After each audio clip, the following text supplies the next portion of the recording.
it's element 39 again. Today we're going to be talking about a very exciting topic. My favorite topic, toxins and poisons.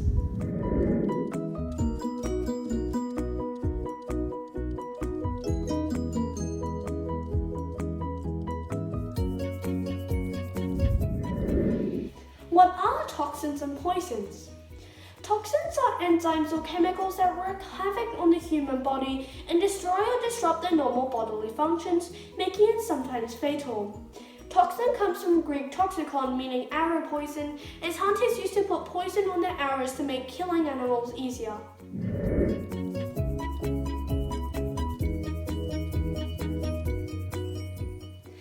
It is important to note that there is a big difference between toxins and poisons, mainly that toxins are chemicals that inflict the pain when a sufficient amount is absorbed into the human body, while toxins are produced by biological means and are made to protect the plant/animals from threats, such as deterring insects or killing off the competitor species.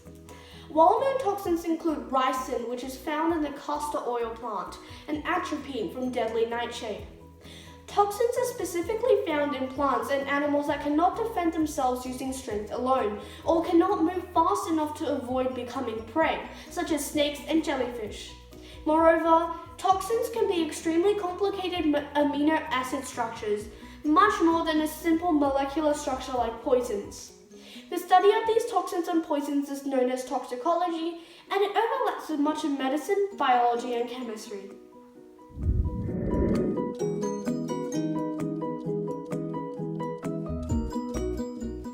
Poisons are everywhere. Even benign water can pose a deadly threat if you drink more than 6 liters per day. As this amount of innocent water can make the blood electrolyte levels dangerously low. To counteract this, the cells will absorb more water, particularly in the brain. If more water is consumed, the brain cells will swell to a point where the pressure in the skull begins and the first symptoms of water intoxication start to appear. As it continues, the brain begins to swell even more and put pressure on the brainstem and potentially leading to a coma or death. However, more potent poisons surround us in our houses, hiding in the shadows cast by our cupboards and shelves. Common examples of these potent poisons include antifreeze, bleach, and laundry detergent, all of which can be found around your house.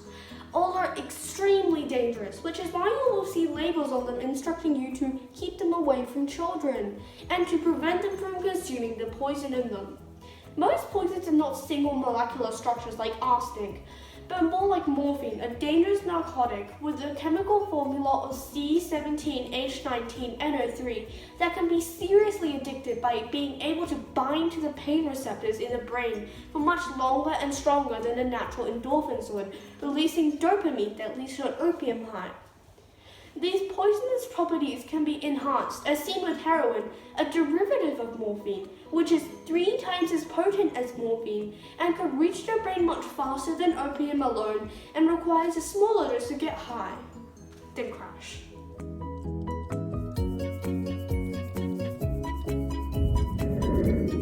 You cannot build immunity to poisons even though it seems so, as you can only build a tolerance to them by allowing your body to have defenses ready when a small dose comes along. Like the King Mithridates VI of Pontus, now located in Turkey, who ingested a potion of 50 plus natural poisons and toxins to protect himself against court conspiracies that sought to take his throne for themselves. His plan worked a little too well, as when he was defeated at the hands of his son, Pharnaces II, he tried to kill himself by poison, but then that failed, so he had to fall back on plan B.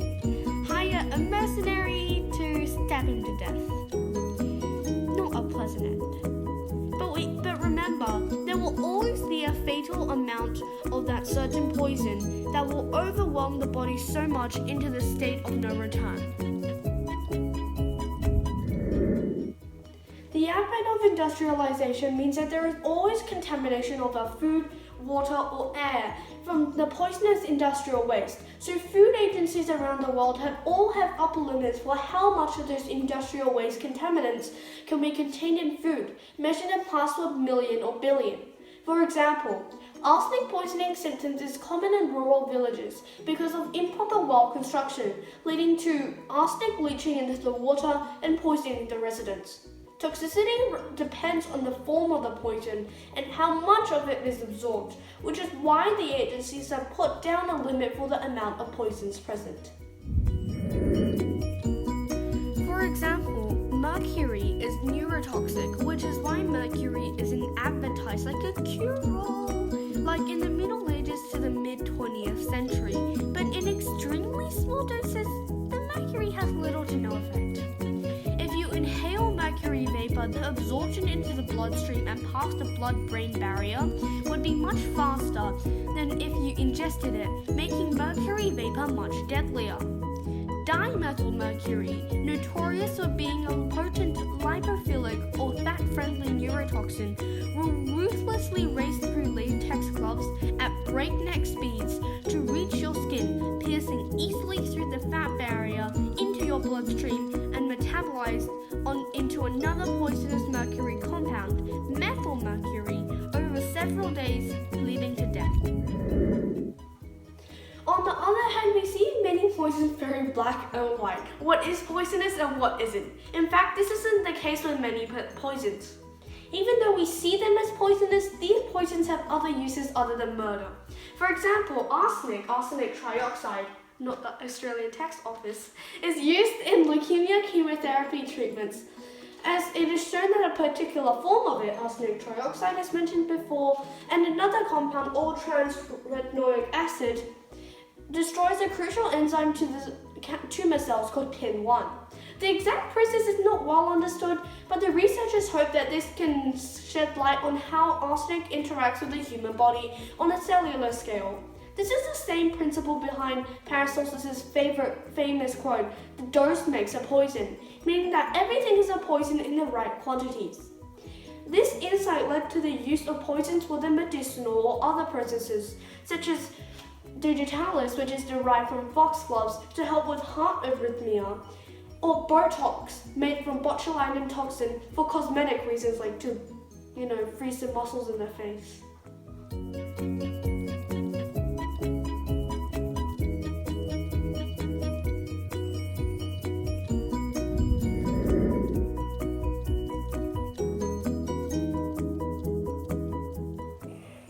Been studied for thousands of years, harvested not only as sources of food, but as medicine.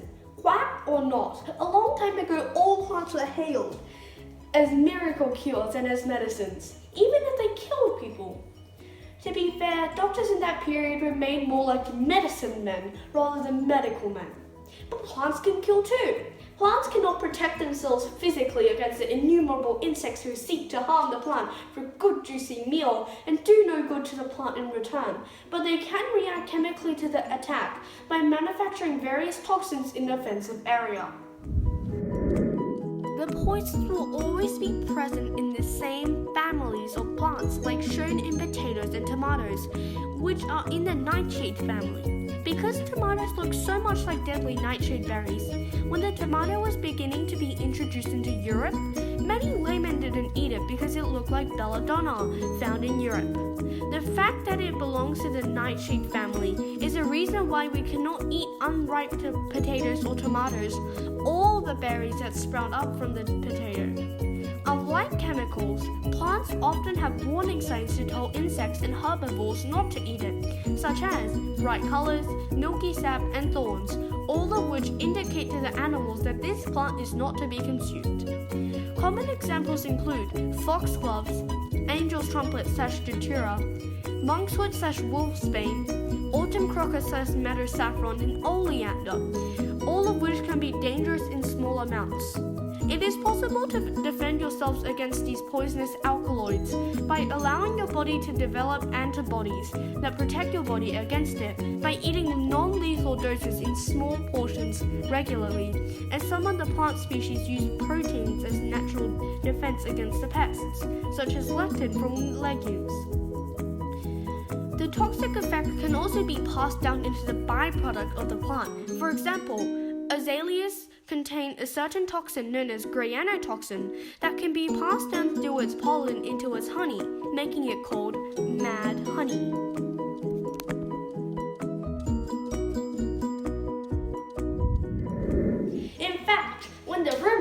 fighting the Persians deliberately left behind pots of this mad honey and waited for the Romans to find them and consume the honey, making them mad, hence the name mad honey.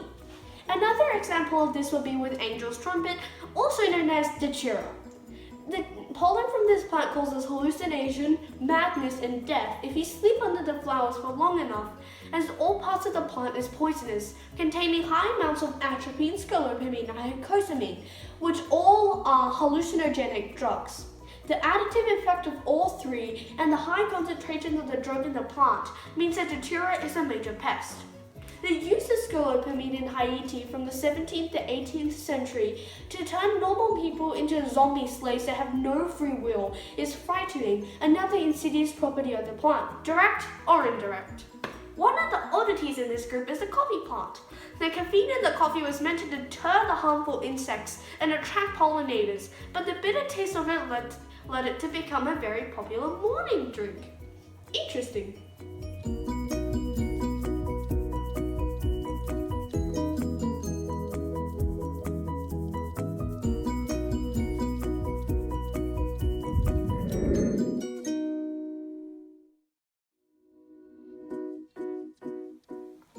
Have you ever heard advertisements mentioning that your body is full of unidentified toxins that pollute it and that all your health problems are caused by it?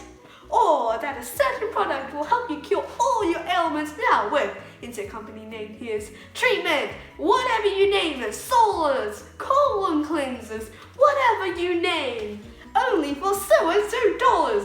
Limited stock, so get yours now! T's and C's apply. The company disclaims responsibility for any adverse effects resulting directly or indirectly from the service/product.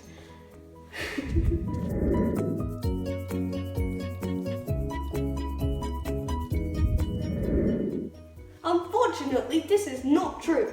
Your liver and kidneys are powerhouses at toxin removal, and they take care of all the body's delicate systems, maintaining them regularly and constantly.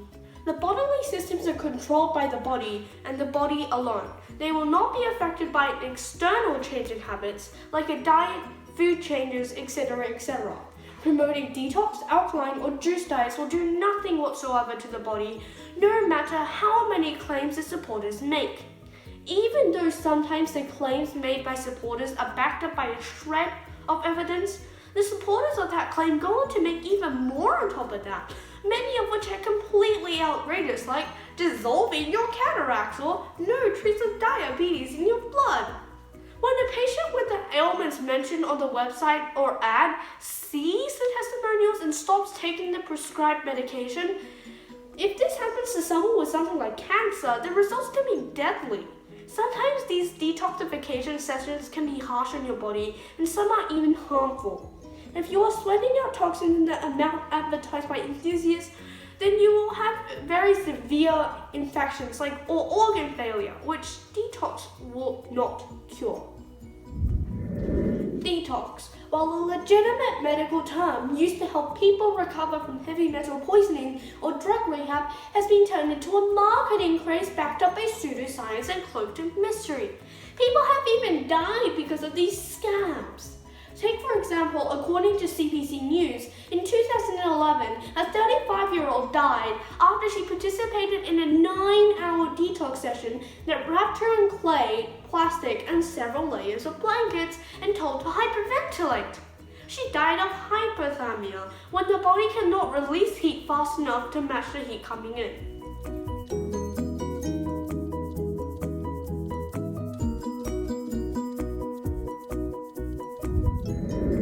I would like to end this paragraph with a quote from a website called Science-Based Medicine. Detox doesn't cleanse you, it cleanses your wallet. True words indeed. In conclusion, toxicology is an extremely exciting topic because you get to make exciting new discoveries in the field of medicine, work with substances that may prove beneficial to the general public, or develop an antidote to stop the suffering of many people. Toxicology is an immensely important science as you get to work with new compounds all the time and see how they affect the human body. It is interesting to study the way that a certain toxin interacts with the human body and can be used to make a more effective treatment for many things. I recommend that you research more about toxicology as it overlaps into many fields: medicine, pharmacology, science, chemistry, and biology. Thank you so much for watching this video. Don't forget to like or subscribe to my channel and see you in the next video.